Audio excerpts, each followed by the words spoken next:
নমস্কার, আজকে ভিডিওতে জানবো নিট ইউজির এবছর কাউন্সিলিং স্টার্ট হতে যাচ্ছে। 24 জুলাই থেকে এমসিসির ওয়েবসাইটে কাউন্সিলিং দিয়ে দেওয়ার ডেট ছিল, কিন্তু আমি এখন অব্দি চেক করলাম, এখন অব্দি এমন কিছু ডেটস দেয়নি কবে থেকে রেজিস্ট্রেশন স্টার্ট, কবে থেকে চয়েস ফিলিং হবে, কবে কি অ্যালটমেন্ট লেটার দেবে। যত তাড়াতাড়ি আসবে আমি ওখান থেকে দেখে ভালো করে একটা ভিডিও ওখানে আমার চ্যানেলে ছেড়ে দেবো। তাই চ্যানেলটাকে সাবস্ক্রাইব করে রাখলে যত তাড়াতাড়ি সম্ভব নোটিফিকেশন আপনি পেয়ে যাবেন এবং জানতে পেরে যাবেন নিটের ব্যাপারে কেমন কি। তার আগে এবছর যে ভালো করে নিটের সব অনেক রকম কন্ট্রোভার্সি, ওসেন পেপার এর আগে অনেক ভিডিও বানিয়েছি, চ্যানেলের ভিতরে কি দেখতে পারেন ওল্ড ভিডিওস গুলো ভালো করে কেমন কি controversy. At last court confirm হয়েছে যে রিনিট হবে না, কাউন্সিলিং স্টার্ট হয়ে যাবে, কারণ একাডেমিক ইয়ার এরকম করে লেট হয়ে যাবে না। ফার্স্ট ইয়ার কবে জয়েন করবে, সেকেন্ড ইয়াররা কি করবে, ফার্স্ট ইয়ারের মাঝখানে একটা গ্যাপ হয়ে যাবে, প্রত্যেকটা বছরের মধ্যে প্রত্যেকটা এক বছর, সেকেন্ড ইয়ার, থার্ড ইয়ার, প্রত্যেকটার উপর এক বছর এরকম থাকে না। তো যত রিনিট হবে ডেট আস্তে আস্তে পিছিয়ে গেলে একটা একাডেমিক সিস্টেমটার মধ্যে অনেক রকম প্রবলেম হতে পারে, যেটা এডুকেশন সিস্টেম একবার ফেস করেছিল, যেটা হলো কোভিডে। বিশাল রকম একটা প্যান্ডেমিক এসে অনেক বড় ধাক্কা দিয়েছিল। কিন্তু এবছর আমার মতে কোর্ট যেটা সিদ্ধান্ত নিয়েছে, রিনিট করানোর দরকার নেই, যা হয়েছে অনেক রকম তো রিটেস্ট টিটেস্ট অনেক কিছুই হয়েছে। ফিজিক্সের একটা কোশ্চেন নিয়েও আবার কন্ট্রোভার্সি ছিল, অপশন দুটোর মধ্যে দুটোকে কারেক্ট অ্যান্সার দেওয়া ছিল। তো ওটা নিয়ে কথা বলবো না, আজকের বলবো এবছর যে নিট কাউন্সিলিং স্টার্ট হয়ে যাচ্ছে এই 24 আজকের আর 25, এই 2-3 দিনের মধ্যে আই থিঙ্ক যে কাউন্সিলিং এর ডেট চলে আসবে। 2-3টে ওয়েবসাইট ভালো করে চেক করে রাখবেন, কন্টিনিউয়াস দিনে 2-3 বার mcc.nic.in ভালো ওয়েবসাইট, এটা চেক করে রাখবেন, গুগল ক্রোমে গিয়ে সেভ করে রাখবেন। আর এনটি এর ওয়েবসাইটটা nta.in, এই ওয়েবসাইটগুলো চেক করতে থাকবেন। আর যে স্টেট থেকে স্টেট কাউন্সিলে পার্টিসিপেট হলে সেই স্টেটের ওয়েবসাইটটা WBMCC, এই বিভিন্ন স্টেটের বিভিন্ন রকম আছে, আপনি যদি আমার সাথে কন্ট্যাক্ট করতে চান আমি দিয়ে দেবো কোন স্টেটের কোন ওয়েবসাইটে গিয়ে কাউন্সিলিং হয়। বাকি কোন কোন ডকুমেন্টস কাউন্সিলিং এর সময় দেখা গুছিয়ে রাখা ইম্পর্টেন্ট, আজকের মেনলি ওটার ব্যাপারে জানবো। কোন কোন ডকুমেন্টস আপনার হাতের কাছে একদম সাজিয়ে গুছিয়ে রাখা, নিট ইউজি দেওয়ার পরে কাউন্সিলিং এর সময় এই ডকুমেন্টস সাজিয়ে রাখলে পরবর্তী সময় গিয়ে বিশাল কোনো হেডেক হেকটিক সিচুয়েশন ফিল করতে হবে না। তো আগে থেকে এই জিনিসগুলো আমি বলবো, মেন একটা অরিজিনাল কপি আছে, তার এক্সট্রা সেপারেট করে দুটো কপি আলাদা আলাদা দুটো ফাইলে সাজিয়ে রাখলে খুবই বেটার হয়, যেটা আমি আমার কাউন্সিলিং এর টাইমে অনেকটা ফেস করেছি। অনেক তাড়াহুড়ো করতে হয়, আগে থেকে এই জিনিসগুলো যদি গুছিয়ে রাখা হয় তাহলে পরবর্তীকালে গিয়ে কোনো অসুবিধা হয় না, ভালো করে অ্যাডমিশন প্রসিডিউর একদম স্মুথলি সবকিছু হয়ে যাবে। আর লাস্টে একটা ভালো টিপস দেবো, যেটা কাউন্সিলিং প্রসিডিউরের সময় খুব বড় একটা ইস্যু হতে থাকে স্টুডেন্টদের ক্ষেত্রে, স্টুডেন্টদের পেরেন্টসদের ক্ষেত্রে। সেই জিনিসটা নিয়ে একদম লাস্টে ওই টিপসটা দেবো। তো ভিডিওটা ভালো লাগলে লাইক শেয়ার সাবস্ক্রাইব, চ্যানেলটাকে করার জন্য রিকোয়েস্ট করবো। স্টার্ট হচ্ছে। ফার্স্ট, নিটের অ্যাডমিট কার্ড, প্রত্যেকটা জিনিসের অরিজিনাল কপির সাথে আলাদা আলাদা দুটো ফাইলে সেপারেট কপি রেখে দিও, ঠিক আছে? ভালো ফাইলে রাখবো। প্লাস্টিকের ফাইলগুলোতে অনেক সময় কপি এরকম জুড়ে যাচ্ছে, চান্স থাকে যে লেখা টেখা থাকে। একটু ভালো কোয়ালিটির ফাইলে কিংবা যে ভালো যে পেপারের ফাইল হয় ভালোতে একটু দুটো কপি এক্সট্রা অরিজিনাল কপিটা ভালো করে সাজিয়ে রাখার জন্য। ফার্স্ট হলো নিটের অ্যাডমিট কার্ড, সেকেন্ড নিটের স্কোর কার্ড কত মার্কস এরকম কি এসছে, class 10 marksheet plus class 10 certificate, দুটো জিনিস কিন্তু আলাদা হয়, দুটো জিনিস আলাদা করে সব করে রাখা, ঠিক আছে? মার্কশিট আর সার্টিফিকেট দুটো আলাদা হয়। ক্লাস 12 মার্কশিট 4 নম্বরে এবং ক্লাস 12 সার্টিফিকেট। দেন 5 নম্বরে valid photo ID proof issued by গভর্নমেন্টের দ্বারা দেওয়া ফটো কোনো একটা আইডি প্রুফ। এর মধ্যে আধার কার্ডও হতে পারে, voter card, pan card, driving licence, passport, এই জিনিসগুলো যে কোনো একটা থাকলেই ভালো, যত বেশি থাকবে অত আরো বেটার, কোনো ব্যাপার না। আধার কার্ডটাই করে রাখো ম্যাক্সিমামের জন্য বলবো, বাকি এই বাকিগুলো বানাতে ভোটার কার্ড সবার 18 নাও হতে পারে, প্যান কার্ড এই জিনিসগুলো, ডিএল পাসপোর্ট সবার নাও হতে পারে, আধার কার্ডটাই একটা ম্যান্ডেটরি করে এটার করে রাখো, ঠিক আছে?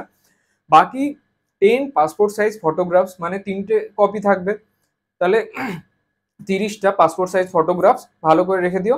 আর হ্যাঁ, এই জিনিসটা ভালো, এই হ্যাঁ ফটোগ্রাফের জিনিসটা খুব একটা ইম্পর্টেন্ট ফ্যাক্টর, কারণ কলেজে যখন জয়েন করবে তোমার একটা আইডি কার্ড হবে, আইডি কার্ডে যেই ফটোটা কিন্তু সাবমিট করছো ওই ফটোটাই সবসময় সিলেক্ট হবে। তো এই ভেবো না যে জাস্ট একটা কোনো রকম কোনো ফটো, একটা যে পরীক্ষা টরীক্ষা দিচ্ছে একটা ভালো ড্রেসে, একটা ভালোভাবে পিছনে একটা ভালো ব্যাকগ্রাউন্ড থাকবে, ভালো ড্রেসিং থাকবে, ভালো সেভিং টেভিং এরকম থাকবে, ওর একটা ভালো ফটো নিজের ভাবো যে 5-6 বছরের জন্য এই ফটোটা তোমার সাথে থাকবে ভেবে এরকম একটা ভালো পাসপোর্ট সাইজ ফটো করে রাখো, ঠিক আছে? বাকি যাদের কাস্ট সার্টিফিকেট, যারা কাস্ট এসসি এসটি ওবিসি, যারা এই জিনিসটা অ্যাপ্লিকেবল আছে তাদের কাস্ট সার্টিফিকেটে, আর যাদের ডিসেবিলিটি আছে ফিজিক্যালি চ্যালেঞ্জ যারা, তাদের জন্য ওই সার্টিফিকেটটা রাখতে হবে। আর প্রভিশনাল অ্যালটমেন্ট লেটার, মানে নিজের কাউন্সিলিং এর পরে কোন কলেজটা তোমার নামে অ্যালট হয়েছে, কাউন্সিলিং স্টার্ট হয়ে যাবে। কাউন্সিলিং এর 1-2 সপ্তাহের মধ্যে ফার্স্ট রাউন্ড স্টার্ট হয়ে যাবে। ফার্স্ট রাউন্ড কাউন্সিলিং এর হ্যাঁ 2 সপ্তাহের মধ্যে তোমার ওই ওয়েবসাইটে গিয়ে তুমি প্রভিশনাল অ্যালটমেন্ট লেটার পেয়ে যাবে, ওটা প্রিন্ট আউট 3 কপি করে নিয়ে ওটাও নিজের সাথে রাখতে হবে। প্রফেশনাল অ্যালটমেন্ট লেটার যখন কলেজে তুমি আসবে জয়েন হতে তখন এই জিনিসগুলো লাগবে, ঠিক আছে? তো একটা অরিজিনাল সাথে 2 কপি সেপারেট ফাইলে এই সবগুলো একটা একটা করে জেরক্স রেখে দিও। আরেকটা যেটা গোল্ডেন টিপস দেবো বলেছিলাম, খুব ভালো একটা ইম্পর্টেন্ট জিনিস, যখন কলেজে জয়েন হতে যাও প্রত্যেকটা কলেজে কিছু না কিছু একটা ফি স্ট্রাকচার থাকে, সেটা লাক্সে হতে পারে, হাজারেও হতে পারে। তো আমি বলবো 3 রকম পদ্ধতিতেই কিন্তু সাপোর্ট নিয়ে এসো, যেভাবে হোক, ক্যাশ, হয় কার্ড, নয় চেকবুক। কখন কি সিচুয়েশনে কিভাবে পড়বে খুব বড় একটা সমস্যা হতে পারে। ক্যাশ তো সব থেকে ভালো, কিন্তু সবাই ক্যাশ ট্যাশ ক্যারি করে না, এরকম ব্যাপার ট্যাপার থাকে। যে কার্ডটা নিয়ে যাচ্ছে পেরেন্টসরা, কিন্তু তোমরা কার্ডটা সব জায়গায় হয় না, ব্যাংকে কোনো সার্ভারের প্রবলেম হতে পারে, কিন্তু জয়নিং এর একটা পার্টিকুলার ডেট থাকে। তো এক সিটি থেকে আরেকটা সিটিতে যাচ্ছ যখন, ম্যাক্সিমাম অপশন অ্যাভেলেবেল করে নিয়ে যাও। ক্যাশ অ্যাভেলেবেল থাকলে ক্যাশের অপশনটা রেখো, কার্ড রাখো, তার সাথে চেকবুকটাও রাখো। এই অপশনসগুলো আমি বলবো, ক্যাশটা নিয়ে যাওয়াটা একটু রিস্ক হয়, কিন্তু ক্যাশটা সব থেকে সেফেস্ট হয়, ঠিক আছে, অ্যাডমিশনের এতে। কারণ কার্ড কোনো ব্যাংক হলিডেজ টলিডেজ থাকলে, কিংবা আশেপাশে কোনো ব্যাংকে সার্ভার টার্ভার না থাকলে, ঠিকঠাক কোনো ইন্টারনেট প্রবলেম হলে, এই জিনিসটা প্রবলেম হতে পারে কাউন্সিলিং এর টাইমে। বাকি চেকবুক টেকবুক এই ব্যাপার ট্যাপার থাকে। তো আপাতত এই জিনিসটার ব্যাপারে ডিসকাশন করা ছিল, ডকুমেন্ট যেগুলো দরকার হয় নিট কাউন্সিলিং এর সময়।